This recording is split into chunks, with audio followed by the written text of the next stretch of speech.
धोखा तब तक भरोसा होता है जब तक पकड़ा नहीं जाता। एक multi billion dollar company astronomer का सीईओ एंडी बायरन का एक्स्ट्रा मैरिटल अफेयर अपनी कंपनी की एम्प्लॉय क्रिस्टिन कैबेट के साथ ऐसे पकड़ा गया कि उन दोनों ने कभी सोचा भी नहीं होगा। जैसे ही कोल्ड प्ले के कॉन्सर्ट में उनकी तरफ कैमरा गया तो भाई करोड़ों लोगों ने उन्हें रंगे हाथ पकड़ लिया और वो दोनों एकदम से शक्ल छुपाने लग गए। पर बहुत देर हो चुकी थी क्योंकि जैसे ही ये क्लिप रिकॉर्ड हुई तो ये बहुत तेजी से सोशल मीडिया पर वायरल हो गई। लेकिन लोग बस एक ही बात बोल रहे कि एंडी बायरन की वाइफ की क्या गलती थी, उन्होंने उनका टफ टाइम में साथ दिया और लोगों को बहुत दया आ रही है उनके ऊपर। लेकिन क्रिस्टिन कैबेट के हस्बैंड का क्या भाई, वो भी तो एक शादीशुदा औरत थी ना, इनके हस्बैंड को भी तो इतना ही धोखा मिला है। उस आदमी के लिए बुरा नहीं लग रहा आपको?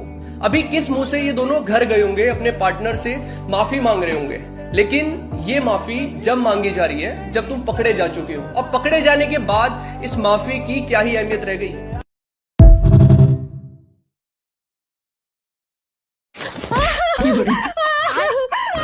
बहन तू बार बार ऐसे मायके नहीं आ सकती। अच्छा, उसके कमरे में उसकी दादी की हार वाली फोटो लग सकती है तो मेरे कमरे में मेरी दादी की हार वाली फोटो क्यों नहीं लग सकती?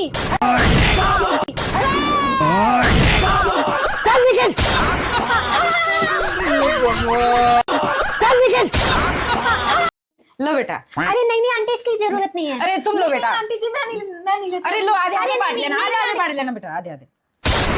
मेरे को देखेगा ये आंटी जी तूने मना कर दिया।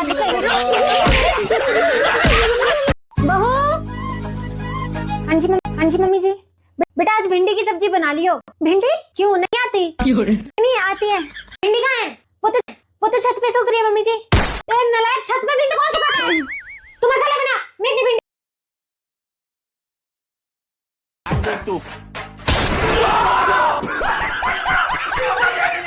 भगवान, ये कौन से घर पे से आई है ये लड़की? केशा बेटा, इस लड़की को जहाँ से लाया वापस छोड़ियो, नहीं तो मेरे घर का नाश कर देगी ये लड़की। एक आदमी ने 6 शादियां की, पर हर शादी के अगले ही दिन उसकी बीवी की मौत हो जाती। अब वो 7वीं शादी करना चाहता था, मगर कोई भी उसे अपनी बेटी देने के लिए तैयार ही नहीं था। आखिरकार उसे एक ऐसी औरत मिली, उसकी भी 6 शादियां हो चुकी थीं और हर बार उसका भी पति मर जाता था। लोग तो इस बात से हैरान थे कि अब क्या होगा। अगले दिन उनकी शादी हो गई। लोग उसके आंगन में जमा हो गए, ये देखने के लिए कि कौन रहा और कौन गया। कुंडी सरकने की आवाज हुई और दरवाजा खुला। आगे की कहानी सुनने के लिए मेरे मोबाइल नंबर पर 350 रुपए का रिचार्ज करवा दो। फिर जो औरत रात में झूठे बर्तन मांज कर सोई है, उसके घर में क्या होता है, आइए जानते हैं। उससे पहले, हे माता लक्ष्मी, आपसे प्रार्थना है कि जो भी व्यक्ति इस वीडियो को लाइक और सब्सक्राइब करे, उसकी मनोकामना 1 महीने में पूरी हो जाए। माना जाता है कि रात में झूठे बर्तन पड़े हुए नहीं छोड़ने चाहिए। घर की स्त्री घर की लक्ष्मी समान होती है, इसलिए घर की स्त्री के द्वारा अच्छे कार्य करने से ही समृद्धि आती है। माना जाता है कि जो स्त्री रोजाना झूठे बर्तन रात में धोकर सोती है, उसके घर से कभी बरकत समाप्त नहीं होती है। ऐसे घर में सदैव माता लक्ष्मी का निवास होता है।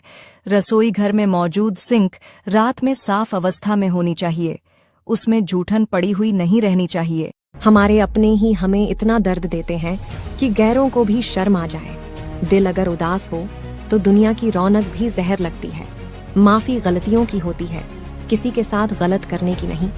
दिल से ज्यादा महफूज जगह पूरी दुनिया में नहीं है, लेकिन सबसे ज्यादा लोग लापता भी यहीं से होते हैं। अब मुझे अकेले रहना ही पसंद है, क्योंकि बनावटी रिश्ते अच्छे नहीं लगते। बुराई वही करते हैं जो बराबरी नहीं कर पाते। हर किसी के बस में नहीं होता किसी एक के लिए वफादार होना। जब घर में भगवान का वास होता है तो मिलते हैं ये 6 शुभ संकेत। नंबर 1, घर के मंदिर से अजीब सी सुगंध आना। नंबर 2, लगातार 3 दिनों तक घर से निकलते समय नीलकंठ पक्षी दिखाई देना। नंबर 3, सपने में मंदिर या भगवान की मूर्ति दिखाई देना। नंबर 4, सपनों में ऊंचे ऊंचे पर्वतों से झरना बहता हुआ दिखाई देना।